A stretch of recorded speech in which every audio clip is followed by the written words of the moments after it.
Well, I'm sad now.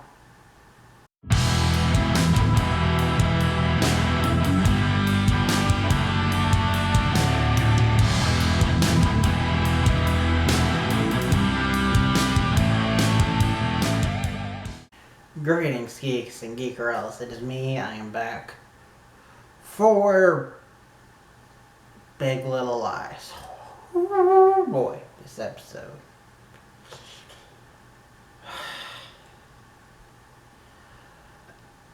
But I can't really go into detail without spoiling, so spoiler alert. If you guys haven't seen the episode, go watch it, then come back and tell me what you think in the comments down below. Alright, so typical Big Little Lies, gonna split it up into characters. Let's start with Bonnie. Bonnie, her thing was about...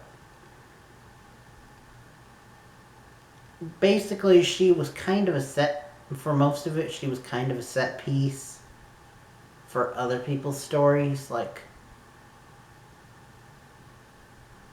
for Ed to bounce off of, and also to help Jane. But also, I think she's starting to...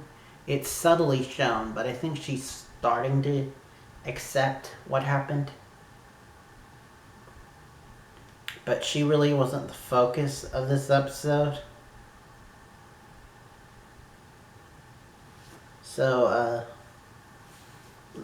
let's move on to Jane. Jane was cool because Jane was like dealing with her boyfriend. Because now they're officially dating. But she's having trouble with intimacy because of, well, obvious reasons. They say it takes a while. Some women never get over it. But anyway, for Jane, she can get close to someone, just not intimate yet. No, she can do PDA, but not like physical contact, like kissing. Which is understandable. But she's also not telling the guy why. Which is kind of sending weird messages to him. But he's also a weird wildflower. He's even weirder than me, and that's saying a lot.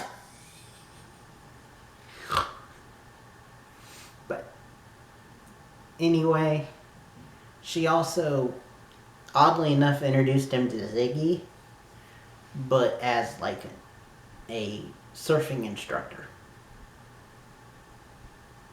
But oh yeah, also Jane had to go through the weird shit that happened with Meryl, which I'm sorry that I think her name is Mary, but I'm just gonna call her Meryl because she's Meryl Streep.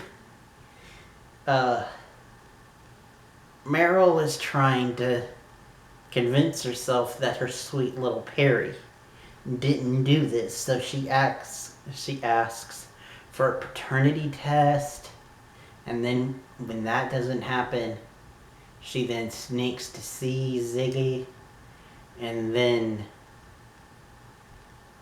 shares photos with Jane about Perry and Perry's brother, which he so did not kill. And Meryl's meanwhile probing her, saying things like, did you initiate the event? Like, what the fuck, Meryl? What the fuck? But that wasn't the saddest story.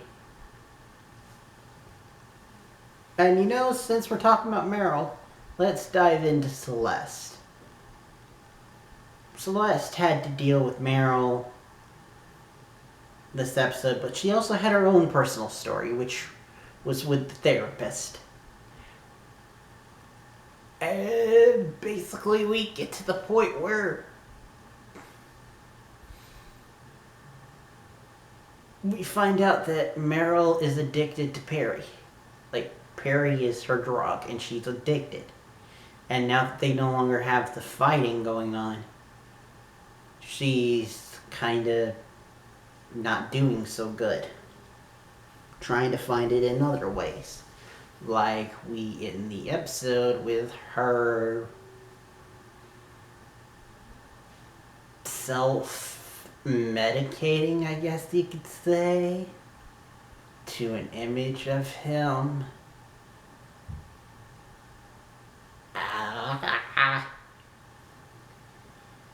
But,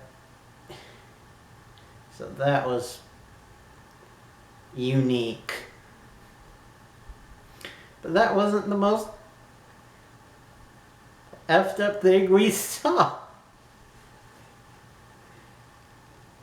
And out of all the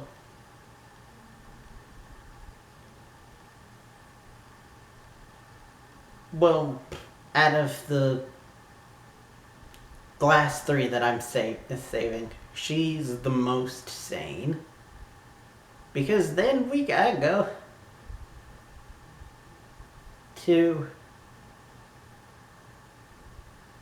Madeline.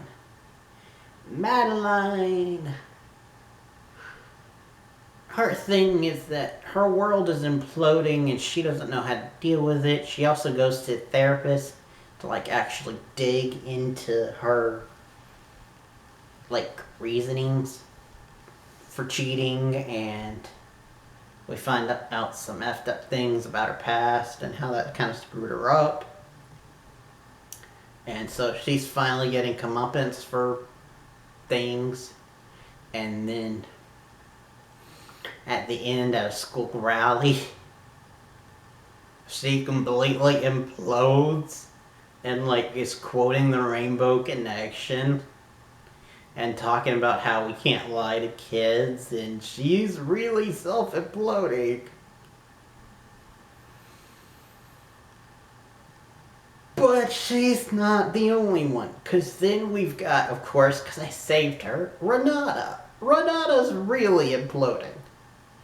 We find out that Annabella had an anxiety attack at school.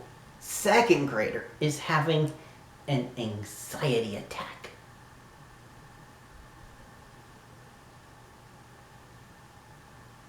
Okay.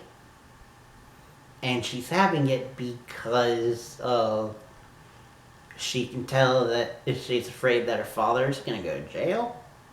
She knows that something's up with her mom, which is totally not the murder. The justified murder, I should say. And apparently at school they've taught her about climate change and how we're killing the earth. So that puts her in a frenzy. So she goes, she's clearly like dealing with the grief of the situation with Perry by going full anger. And oh boy, she's kind of imploding a little bit. She mocked the doctor, and she yelled at the principal and the teacher, which, by the way, we get to see more layers of the teacher, and I'm actually liking him, and I wish that his character on Black Lightning was this complicated and less the douche that he is. But that's a discussion for another day. I'm just going to end it here by saying thank you guys for watching. This was a very sad episode, but it was really well done. Next time you see me will be hopefully in a couple hours for Euphoria, the other HBO show that came out today. So, thank you guys for watching. Till next time, and beyond. Man, I hope Euphoria lightens my mood. But who am I kidding? I know better.